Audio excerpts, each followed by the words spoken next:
تو میرے آقا مولا علیہ الصلوۃ والسلام نے فرمایا کہ مجھے 5 چیزیں ایسی عطا کی گئیں جو کسی نبی کو مجھ سے پہلے نہیں دی گئی.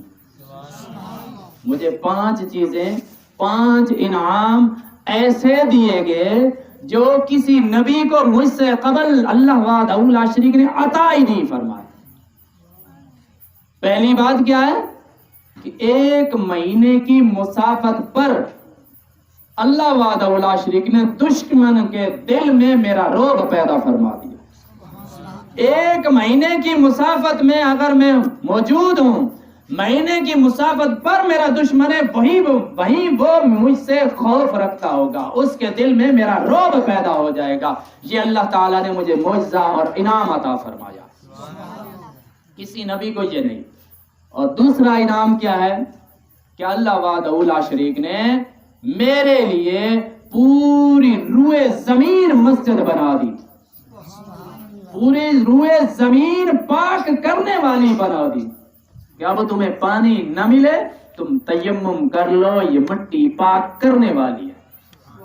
تمہیں غسل کے لیے پانی نہیں مل رہا، تم تیمم کرو، تم پاکی کی حالت میں آ جاؤ گے.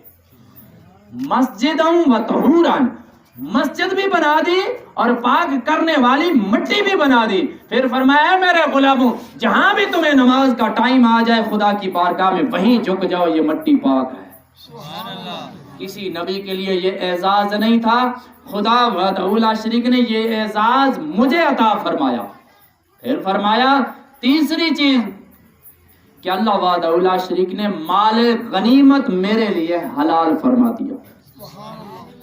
مال غنیمت، پہلے جو دشمنوں سے جنگیں ہوا کرتی تھی، وہ جو مال غنیمت دشمن چھوڑ کے بھاگ جاتے تھے، وہ جو کچھ چھوڑ جاتے تھے، وہ مسلمانوں کے لیے جائز نہیں ہوتا تھا. خدا وحدہ لا شریک نے یہ مجھے انعام عطا کیا کہ خدا نے مجھے اور میری امت کے لیے یہ جائز حلال فرما دیا. یہ تیسری بات. اور فرمایا چوتھی بات یہ ہے کہ لوگوں، یہ ہمارا اللہ وحدہ لا شریک نے ہم پہ احسان فرمایا، یہ ہماری قسمت ہے کہ خدا وحدہ لا شریک نے ہمیں ایسا نبی عطا فرمایا کہ اللہ وحدہ لا شریک نے مجھے مقام شفاعت عطا فرمایا. کسی نبی کو وہ مقام نہیں ملا. مقام شفاعت خدا وحدہ لا شریک نے مجھے عنایت فرمایا ہے، کسی نبی کو نہیں ہے. اور پھر مقام شفاعت بھی عطا فرمایا، پھر قبولیت کے لیے وعدہ بھی فرمایا کہ تو بولتا جائے گا میں قبول کرتا جاؤں. اور 5ویں چیز کیا ہے؟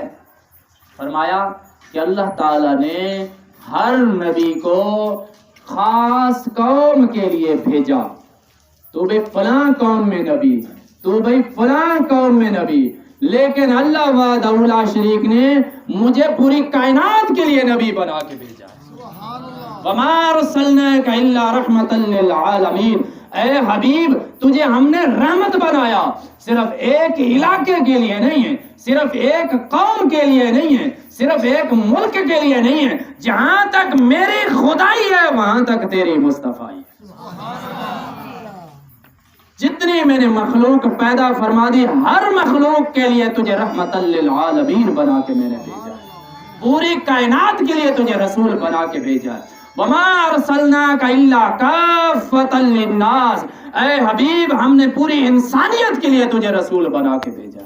ہر نبی کو ہم نے پورے ایک قوم کے لیے بھیجا، کسی علاقے کے لیے بھیجا، کسی ملک کے لیے بھیجا. اے نبی تجھے یہ ہم نے اعزاز عطا فرما دیا کہ پوری انسانیت کے لیے تجھے نبی بنا کے بھیجا. تو اللہ تعالیٰ نے ہمیں یہ ایسا نبی عطا فرمایا کہ پوری انسانیت کے لیے رحمت بن کے آئے. تو پھر اگر پوری انسانیت کے لیے رحمت بن کے آئے، پوری انسانیت میں کافر بھی ہے، پوری انسانیت میں مسلمان بھی ہیں، پوری انسانیت میں بد مذہب بھی ہیں، پوری انسانیت میں جن و انس بھی ہیں، لیکن ان کے لیے اگر رحمت ہے تو خدا وحدہ لا شریک کلمے پڑھنے والے کے لیے کتنی رحمت بنا کے بھیجے. جنہوں نے کلمہ پڑھا ہی نہیں ہے ان کے لیے رحمت ہے، تو کلمہ پڑھنے والے کے لیے خدا کا کتنا بڑا احسان ہوگا. تو پھر کیوں نہ ہم میلاد مصطفیٰ صلی اللہ علیہ وآلہ وسلم منائیں کہ خدا نے ہمیں رحمت بنا کے اپنا حبیب علیہ الصلوۃ والسلام عطا فرما دیا.